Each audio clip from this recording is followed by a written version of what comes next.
కృష్ణ గారు కూడా ఒకసారి తమన్ గారిని రైటింగ్స్లో కూర్చోబెట్టాలని నా రిక్వెస్ట్. మోహన్ కృష్ణ గారిని వచ్చి మాట్లాడవలసిందిగా రిక్వెస్ట్ చేస్తున్నాము. ఆ రైటర్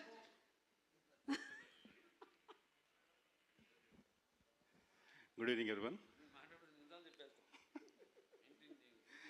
జనరల్గా ఇలా స్టేజ్ మీద మాట్లాడాలంటే కొంచెం అలవాటు అయినా టెన్షన్గా ఉంటుంది. అందులో బాలయ్య గారి ముందు మాట్లాడాలంటే ఇంకా టెన్షన్గా ఉంది.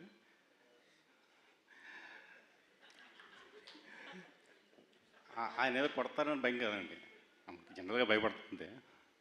ఆయన గురించి చాలా అపోహలు ఉంటాయి.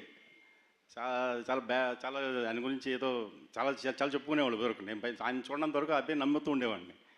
ఆయనతో ఒక్కరోజు ట్రావెల్ చేసి తెలుస్తుంది ఆయన ఏంటో. ఆయన లవ్ చేస్తారు, ఒకరోజు ఆయనతో ట్రావెల్ చేసి లవ్ చేస్తారు. అలాంటిది నేను నా అదృష్టం బాబీ ఇచ్చిన అవకాశంతో దాదాపు 100+ డేస్, మోర్ దాన్ 100 డేస్ ఆయనతో పొద్దునే సాయం దాకా ట్రావెల్ అయ్యాను. ఆయనతోనే కూర్చునేవాడిని. ఆ ఎక్స్పీరియన్స్తో ఆయన అంటే నాకు అర్థమైంది. ఆయన చిన్న ఇన్సిడెంట్ చెప్తాను, అంతకుమించి ఎక్కువ మిమ్మల్ని ఇబ్బంది పెట్టను. ఎండలో ఒకరోజు అక్కడ షూటింగ్ జరుగుతుంటే ఒక సీనియర్ హీరోయిన్ ఎవరో, ఒక సీనియర్ ఆర్టిస్ట్ అసిస్టెంట్ పక్కన ఒక అద్దం అది పట్టుకుని మేకప్ అది ఇచ్చే అసిస్టెంట్, ఆవిడకి అరౌండ్ 70 years ఉంటాయి.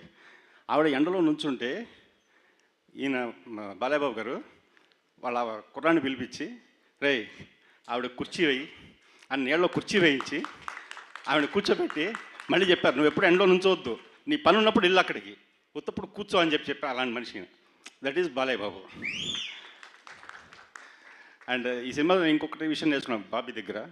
లాస్ట్ సెకండ్ వరకు దాని గురించి వర్క్ చేస్తున్నాడు. చాలామంది ఒక స్టేజ్ తర్వాత వదిలేస్తాం, ఇక చాలే అని వదిలేస్తాం. అది వదలకుండా లాస్ట్ ఇప్పటికీ ఇంకా రేపు 12వ తారీఖు దాకా ఇంకేదో చేస్తూనే ఉంటాడు నా ఉద్దేశం. అది అతని దగ్గర బాబీ దగ్గర నేర్చుకోవాల్సిన విషయం. ఇంతకన్నా సినిమా గురించి ఎక్కువ మాట్లాడలేదు. సినిమా సబ్జెక్ట్ బాగా వచ్చింది, ఇప్పుడు థియేటర్లో మీరే చూస్తారు. Thank you very much.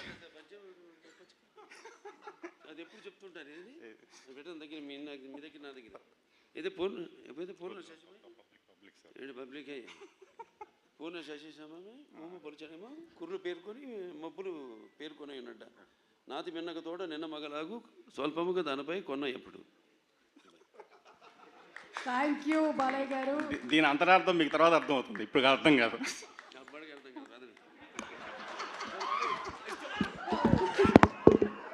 నాకు తెలిసి దీనికోసం అయినా సరే ఈరోజు రీసెర్చ్ వర్క్ జరుగుతుంది. Thank you so much Mohan Krishna గారు. And content బాగున్నట్టయితే